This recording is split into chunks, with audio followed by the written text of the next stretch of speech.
ಬಹಳ ದಿನಗಳ ನಂತರ ಮತ್ತೆ ಇವಾಗ ಕೆಲಸ ಕಾರ್ಯಕ್ರಮ ಆರಂಭ ಆಗಿದೆ. ನಿಮ್ಮ ಕನಸು ಕೂಡ ಇದು. ಯಾವ ರೀತಿ ಸಾಗುತ್ತೆ ಈ ಕಾರ್ಯ ಅಂತ? ಇಲ್ಲ, ಚೆನ್ನಾಗಿ ಸಾಗಬೇಕು ಅನ್ನುವಂಥದ್ದೇ ನಮ್ಮ ಉದ್ದೇಶ. ಬೇಗ ಬೇಗ ಅದನ್ನ ಜನಗಳಿಗೆ ಅವರು ಬಂದು ಒಳಗಡೆ ಬಂದಾಗ್ಲೇ ಅವ್ರಿಗೆ ಆ ಭಾವನೆ ಮನೋಭಾವನೆಗಳನ್ನ ಬದಲಾವಣೆಯಾಗಿ ಅಮ್ಮವರ ಸುದೀರ್ಘ ಕಾಲದ ಜೀವನದ ಯಾತ್ರೆ ಅವരുടെ ಒಂದೊಂದು ಹೆಜ್ಜೆನಲ್ಲೂ ಅವರಿಗೆ ನೆನಪಾಗಬೇಕು ಅಭಿಮಾನಿಗಳಿಗೆ. ಆ ಒಂದು ಉದ್ದೇಶ ಇಟ್ಕೊಂಡು ಇದನ್ನೆಲ್ಲ ಮಾಡಿದ್ದೀವಿ. ಕೆಲವು ಬರಹಗಳೆಲ್ಲ ನನ್ನ ತಾಯಿಯವರು ಹೇಳಿರುವಂಥ ಕೆಲವು ಮಾತುಗಳು ಅಪರೂಪದ ಮಾತುಗಳು. ನನಗೆ ವಯಸ್ಸಾಗಿಲ್ಲ ಅಂತ ವಿದ್ಯೆ ಸಂಪಾದನೆ ಮಾಡಬೇಕು, ಸಾವಿಲ್ಲ ಅಂತ ಹಣ ಸಂಪಾದನೆ ಮಾಡಬೇಕು.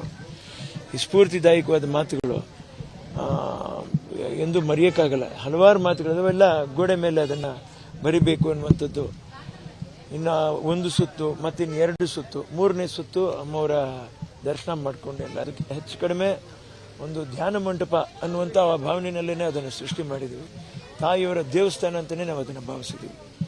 ಖರ್ಚು ವೆಚ್ಚಗಳು ಆಗುತ್ತೆ, 55 ಲಕ್ಷ ಅಂದಾಜು ಇರಲಿ. ಅಮ್ಮವರು ಎಲ್ಲ ಸೌಕರ್ಯಗಳು ಮಾಡಿಕೊಟ್ಟಿದ್ದಾರೆ. ಸರ್ಕಾರಕ್ಕೆ, ಸಾರ್ವಜನಿಕರಿಗೆ ನಾವುಗಳು ಹೊರೆ ಆಗಬಾರ್ದು ಅನ್ನುವಂಥ ಉದ್ದೇಶ ನನಗೆ. ಖಂಡಿತ ಸರ್ಕಾರಕ್ಕೆ ಯಾವುದೇ ಒಂದು ತೊಂದರೆ ಕೊಡಬೇಕು ಅನ್ನುವಂಥ ಉದ್ದೇಶ ನಮಗಿಲ್ಲ. ಅವರಿಗೆ ಹೊರೆಯಾಗುವಂಥದ್ದು ನಮಗೆ ಉದ್ದೇಶ ಇಲ್ಲ.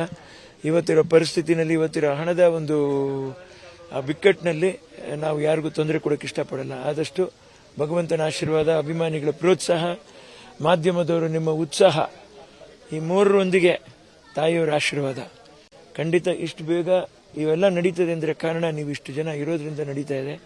ಇಲ್ಲಿ ನಾನು ಕೇವಲ ಒಬ್ಬ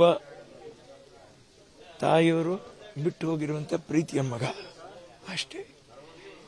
ಆ ಶಕ್ತಿ ನನಗೆ ಮಾಡಿಸ್ತಾ ಇದೆ ಅಷ್ಟೇ. ನನಗೆ ಇನ್ನೇನು ಹೇಳಕ್ಕೆ ಇಷ್ಟ ಆಗ್ತಾ ಇಲ್ಲ. ಇನ್ನೂ ಅವರು ನಮ್ಮ ದೇಹದಿಂದ ಬಿಟ್ಟು ಹೋಗಿಲ್ಲ ನಮ್ಮ ತಾಯಿಯವರು.